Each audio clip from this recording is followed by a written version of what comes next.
साल 1877। सोचिए अमेरिका के मिनेसोटा में इस साल को क्या नाम दिया गया था। सर्दियों के बिना एक साल। सुनने में शायद थोड़ा अजीब लगे, लेकिन ये कोई सामान्य साल नहीं था। इतिहास में इसे एक ऐसे खौफनाक साल के रूप में दर्ज किया गया है जिसने पूरी दुनिया में मौसम के भयानक और विनाशकारी रूप को दिखाया था। लेकिन कहानी का सबसे डरावना हिस्सा अमेरिका नहीं, बल्कि हमारा अपना इतिहास है। जरा इस आंकड़े पर गौर कीजिए। 2 करोड़। 1877 में ब्रिटिश भारत की मद्रास प्रेसिडेंसी में लगभग 2 करोड़ लोगों की जान चली गई थी। और सबसे चौंकाने वाली बात क्या है? इतनी बड़ी तबाही का कारण कोई युद्ध या भयानक बीमारी नहीं थी। ये पूरी तरह से 100% एक प्राकृतिक जलवायु घटना का सीधा नतीजा था। लोग सच में भूख और अकाल से तड़पकर मर गए थे। आज के इस विश्लेषण में हम इसी ऐतिहासिक तबाही के विज्ञान को डिकोड करने वाले हैं। हम समझेंगे कि आखिर मौसम का ये कौन सा चक्र है जो इतना जानलेवा हो सकता है, और सबसे जरूरी बात, क्यों 2026 में इसकी संभावित वापसी एक ऐसा अभूतपूर्व खतरा पैदा कर रही है जिसे अगर हमने नजरअंदाज किया तो वो पूरी मानव जाति पर भारी पड़ सकता है। तो आज हम क्या क्या कवर करने वाले हैं? बहुत सीधा सा प्लान है। सबसे पहले 1877 की उस चेतावनी को देखेंगे, फिर समझेंगे कि विज्ञान के नजरिए से ये अल नीनो क्या बला है। उसके बाद बात करेंगे 2026 के उस महाखतरे की जो हमारे दरवाजे पर खड़ा है। फिर इसके प्रभाव की 4 परतों को उधेड़ेंगे, खामोश कातिल को पहचानेंगे, और अंत में, क्योंकि हम सिर्फ समस्याओं पर बात नहीं करते, हम इसके व्यवहारिक समाधान और बचाव के तरीकों पर भी गहराई से चर्चा करेंगे। चलिए 1877 की उस भयानक चेतावनी से ही शुरुआत करते हैं। देखिए, ये समझना बहुत जरूरी है कि ये तबाही सिर्फ भारत की सीमाओं तक सीमित नहीं थी। ये एक ग्लोबल फिनोमिनन था। ठीक उसी साल चीन में 2 से 3 करोड़ लोग मारे गए थे। ब्राजील और अफ्रीका के कई हिस्सों में ऐसा भयानक अकाल पड़ा कि लोग त्राही त्राही कर उठे। अलग अलग महाद्वीपों पर लाखों करोड़ों लोग एक ही समय में इस एक मौसमी विसंगति का शिकार हो रहे थे। अब सवाल ये उठता है कि आखिर ये अल नीनो है क्या? चलिए थोड़ा विज्ञान की दुनिया में चलते हैं। इन वैश्विक विसंगतियों की जड़ को समझने के लिए हमें भारत से हजारों किलोमीटर दूर जाना होगा, प्रशांत महासागर के एक खास हिस्से में, जहां से इस पूरी तबाही का जन्म होता है। नॉर्मल मौसम कैसे काम करता है, इसे समझने के लिए हमें सबसे पहले ट्रेड विंड्स या व्यापारिक हवाओं को समझना होगा। प्रशांत महासागर के ऊपर ये हवाएं आमतौर पर पूर्व से पश्चिम की ओर बहती हैं। इनका काम बड़ा सीधा है। ये समुद्र की सतह के गर्म पानी को धक्का देकर ऑस्ट्रेलिया और एशिया की तरफ ले जाती हैं, जिससे वहां बारिश होती है। और इस बहाव के कारण दक्षिण अमेरिका के तट पर समुद्र के नीचे का ठंडा और पोषक तत्वों से भरा पानी ऊपर आ जाता है। ये एकदम परफेक्ट सिस्टम है। लेकिन जब अल नीनो आता है तो ये पूरा का पूरा सिस्टम बुरी तरह चरमरा जाता है। ट्रेड विंड्स अचानक कमजोर पड़ जाती हैं। अब जो गर्म पानी पश्चिम की ओर जाना चाहिए था, वो मध्य और पूर्वी प्रशांत महासागर में ही अटका रह जाता है। इसका नतीजा, दुनिया भर में बारिश का पैटर्न पूरी तरह बदल जाता है।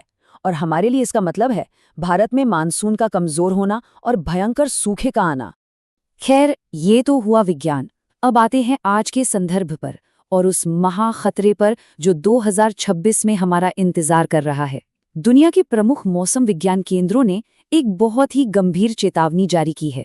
पूर्वानुमानों के अनुसार मई से जुलाई 2026 के बीच एक विशाल या कहें सुपर अल नीनो बनने की 61% संभावना है। और सबसे डराने वाली बात यह है कि यही वो सटीक समय होता है जब भारत का मानसून अपने चरम पर पहुंच रहा होता है।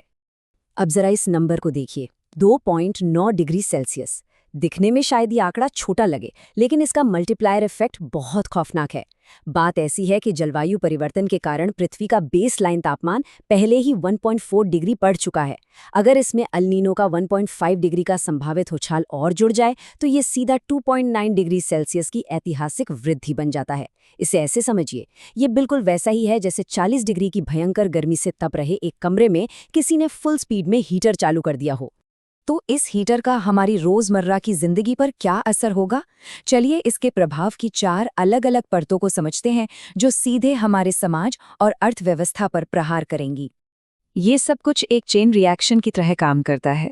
पहली परत, मानसून कमजोर होगा जो सामान्य का केवल 92% रहने का अनुमान है। दूसरी परत, क्योंकि भारत की 51% कृषि पूरी तरह से इसी मॉनसून पर निर्भर है, तो जाहिर है पैदावार बुरी तरह गिरेगी। तीसरा परत, हमें ऐसी भयंकर हीट वेव देखने को मिल सकती हैं जो शायद 2024 के रिकॉर्ड्स को भी पीछे छोड़ दें। और चौथी परत, खाद्य उत्पादन कम होने से महंगाई आसमान छूने लगेगी। खाने पीने की कीमतें 9% तक बढ़ सकती हैं। और सच कहूं तो इस पूरी चेन रिएक्शन का सबसे भयानक असर हमेशा की तरह समाज के सबसे कमजोर तबके पर ही पड़ेगा। लेकिन इन सब के बीच एक खामोश कातिल भी है, जिसके बारे में हम अक्सर गलतफहमी का शिकार रहते हैं। हम सोचते हैं कि दिन की चिलचिलाती धूप ही सबसे बड़ा खतरा है, राइट? पर असलियत में सबसे बड़ा खतरा कुछ और ही है, जो रात के अंधेरे में वार करता है। जरा 2024 के दिल्ली के इन आंकड़ों पर एक नजर डालिए। दिन का तापमान 1.8 डिग्री बढ़ा, लेकिन रात का तापमान 4.4 डिग्री बढ़ गया। इसे अर्बन हीट आइलैंड इफेक्ट कहते हैं। हमारे शहरों का कंक्रीट, इमारतें और सड़कें दिन भर गर्मी सोखते हैं और रात को उसे धीरे धीरे बाहर छोड़ते हैं। समस्या ये है कि जब रात में तापमान कम नहीं होता तो इंसानी शरीर को रिकवर होने का मौका ही नहीं मिलता, और यहीं से जानलेवा हीट स्ट्रोक का खतरा कई गुना बढ़ जाता है। अब जो डेटा मैं आपके सामने रखने जा रहा हूं वो वाकई में हैरान करने वाला है। सरकारी एजेंसियों का आधिकारिक डेटा कहता है कि 2000 से 2020 के बीच हीट वेव से कुल 10 से 20 हजार मौतें हुईं। लेकिन जब हम स्वतंत्र विश्लेषकों का अनुमान देखते हैं तो वो कहते हैं कि भारत में हर साल लगभग 1.5 लाख लोग हीट वेव से मरते हैं। मतलब 20 साल का टोटल बनाम 1 साल का अनुमान। ये एक बहुत बड़ा और चिंताजनक अंतर है। आखिर इतना बड़ा अंतर क्यों? स्रोतों के अनुसार इस भारी विसंगति के पीछे एक व्यवस्थागत या सिस्टमैटिक कारण बताया जाता है। नियम के अनुसार अगर हीटवेव को आधिकारिक तौर पर राष्ट्रीय आपदा घोषित कर दिया जाए तो सरकार को हर प्रमाणित मौत के लिए 4 लाख रुपए का मुआवजा देना होगा। स्रोत बताते हैं कि शायद इसी संभावित भारी वित्तीय जिम्मेदारी के कारण हीटवेव से होने वाली मौतों की संख्या को आधिकारिक तौर पर कम करके रिपोर्ट किया जाता है। और मौत के इस खतरे के अलावा एक आर्थिक प्रहार भी है। जो लोग भयंकर गर्मी में बाहर काम करने को मजबूर हैं, जैसे हमारे दिहाड़ी मजदूर या अनौपचारिक क्षेत्र के लोग, उनका क्या? भयंकर गर्मी के दिनों में दवा, पानी, बर्फ और इलाज के खर्चे के कारण इन मजदूरों की दैनिक कमाई में 40% तक की भारी गिरावट आ जाती है।